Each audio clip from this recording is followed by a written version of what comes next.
Second example है, there are 6 candidates for 3 post. कितनी post है हमारे पास? 3, और कैंडिडेट कितने हैं? 6।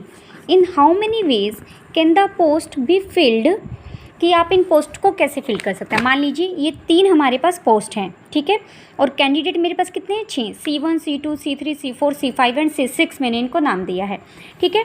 अब पहली पोस्ट के लिए मान लीजिए प्रेसिडेंट की है, ये वाइस प्रेसिडेंट की है, और ये कोई और अनदर पोस्ट लगा लीजिए, ठीक है। मान लीजिए इस पोस्ट पर बैठने के लिए कितने कैंडिडेट हैं मेरे पास? 6। इनमें से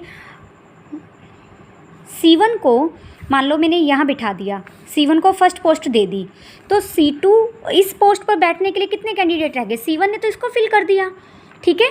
और हो सकता है मैं C1 को यहाँ पर फिल ना करूँ, C2 को पहली पोस्ट पे बिठा दूँ, हो सकता है C3 को बिठा दूँ, हो सकता है C4 को, हो सकता है C5 को, हो सकता है 6।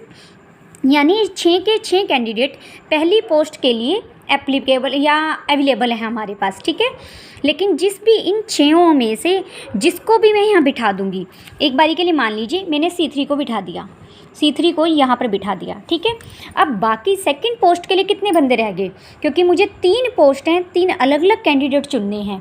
पहला कैंडिडेट तो यहाँ चला गया, अब इन 5 में से कोई एक कैंडिडेट यहाँ जाएगा, तो पहली पोस्ट के लिए मेरे पास कितनी चॉइसेस थी? 6। दूसरी पोस्ट के लिए कितनी चॉइसेस रह गई? 5, ठीक है। और तीसरी पोस्ट के लिए कितनी चॉइसेस रह गई? 4, ठीक है। हम प्रोडक्ट क्यों करते हैं? मान लीजिए आपने पहले पर C1 को बिठा दिया, दूसरे पर C2 को बिठाया, तीसरे पर C3 को बिठाया। पहले पर C1 को ही रखो, दूसरे पर C2 की जगह कुछ और चेंज कर दो, मान लो है C4 और C3 कर दिया, तो हमारी अरेंजमेंट तो चेंज होगी ना, परमोटेशन तो चेंज हो गया, नंबर ऑफ़ वेज बढ़ गए ना। ये वाला और ये वाला नंबर ऑफ़ वेज डिफरेंट है, दिख रहा है ना आपको, चाहे C4 की वजह C2 और C4 अलग अलग है, इस वजह से डिफरेंट है, लेकिन एक नया वे तो मिल रहा है ना।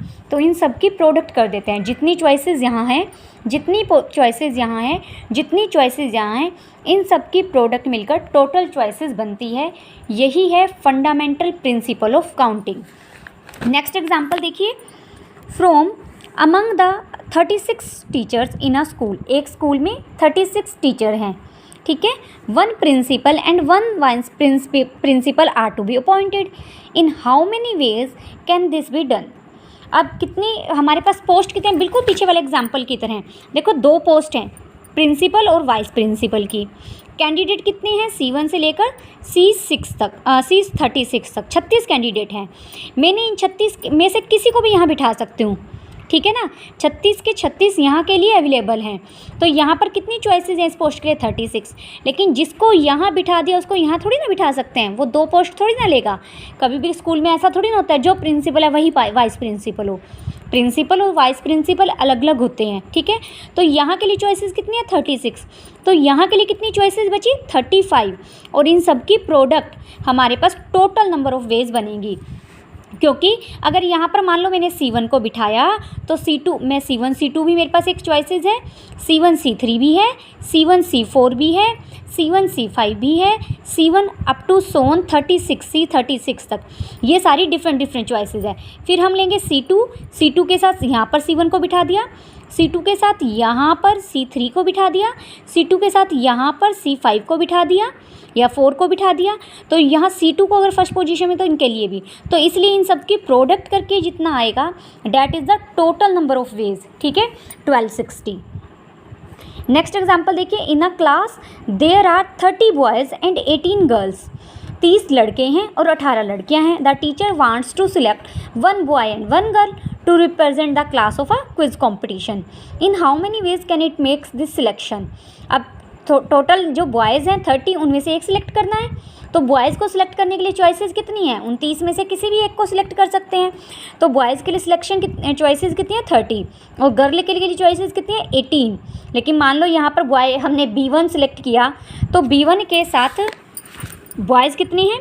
B1, B2, B30। और गर्ल्स कितनी हैं? मान लो G1, G2, G18, ठीक है। हमने यहाँ से B1 बॉय सिलेक्ट किया, इस B1 के साथ G1 लड़की भी आ सकती है, B1 के साथ G2 भी आ सकती है, B1 के साथ G3 भी आ सकती है, B1 के साथ G18 भी आ सकती है। तो सिर्फ अगर पहले बॉयज़ को सिलेक्ट करूँ, इसके साथ कितनी पॉसिबिलिटीज़ हैं? 18। ऐसे ही अगर दूसरे बॉयज़ को सिलेक्ट करती मैं पहले को ना सिलेक्ट करके, तो मेरे पास कितनी पॉसिबिलिटीज़ थी? 18। यानी 30 बॉयज़ के लिए हर बॉयज़ के पास 18 पॉसिबिलिटीज़ हैं। तो टोटल नंबर ऑफ़ वेज कितने हो जाएंगे इन दोनों की प्रोडक्ट? That is 540। ठीक है। नेक्स्ट देखो, 8 children's are to be seated on a bench. In how many ways can the children be seated? In how many ways can the children be seated? पहले first part करते हैं। Here the first children can take his seat on the bench in 8 ways. क्योंकि अब ये देखो हमारे पास कितने हैं,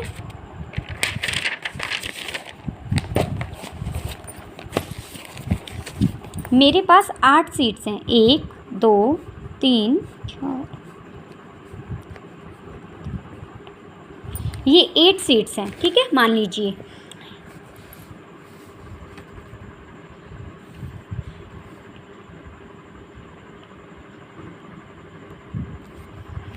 ठीक है, 8 सीट्स हैं और 80 चिल्ड्रन है मेरे पास। ठीक है, मुझे एक बेंच पर 8 बच्चों को बिठाना है। अब पहले जो फर्स्ट बॉय है, मान लो 8 बच्चे हैं, मैं इनको C1 और C8 तक रिप्रेजेंट कर रही हूँ। जो पहला बच्चा है उसको मैं इन 8 में से किसी भी पोजीशन पर बिठा सकती हूँ। उसके लिए कितनी चॉइसेस हैं? C1 पहले बॉय के लिए 8। ठीक है, लेकिन जो दूसरा बच्चा है, एक तो बैठ ही गया अपनी जगह पर। अब कितनी फ्री चॉइसेस रह गई? कितनी जगह रह गई भाई? 7 रह गई। दूसरा बच्चा तो उन 7 की जगह पर ही बैठेगा ना। तीसरे बच्चे के लिए कितनी चॉइसेस रह गई? 6। मान लीजिए पहला बच्चा C1 यहाँ बैठ गया। ठीक है, तो अगला बच्चा इसी के ऊपर थोड़ी ना बैठ सकता है। बाकी बच्चों के लिए चॉइसेस कितनी रह गई? 7। नेक्स्ट के लिए 6। तो हर बार एक एक चॉइस कम होती रही।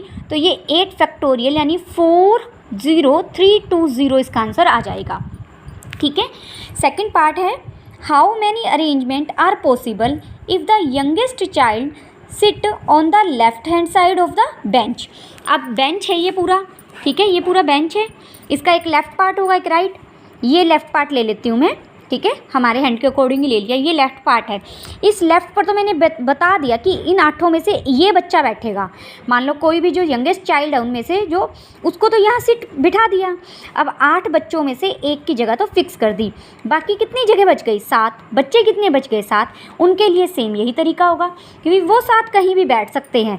पहले बच्चे के लिए चॉइसेस 7, दूसरे बच्चे के लिए 6, तीसरे के लिए 5, क्योंकि एक तो मैंने फिक्स कर दिया यहाँ से। तो वो बच्चा यहाँ पर तो वही बच्चा बैठेगा, तो इसके लिए तो चॉइस ही ख़त्म हो गई ना। इस पर तो रिस्ट्रिक्शन हो गई। 2 चीज़ें होती हैं, चॉइस फ्री कि हम कुछ भी कर सकें उस सीट पर। एक है रिस्ट्रिक्शन कि हमने रिस्ट्रिक्ट कर दिया, यहाँ तो वही बच्चा बैठेगा। ठीक है, बाकी 7 सीट्स के लिए हमारे पास चॉइसेस हैं, उनके लिए सेम ऐसे चलेगा। और इसके फंडामेंटल प्रिंसिपल ऑफ काउंटिंग से टोटल नंबर ऑफ वेज आ जाएंगे 5040।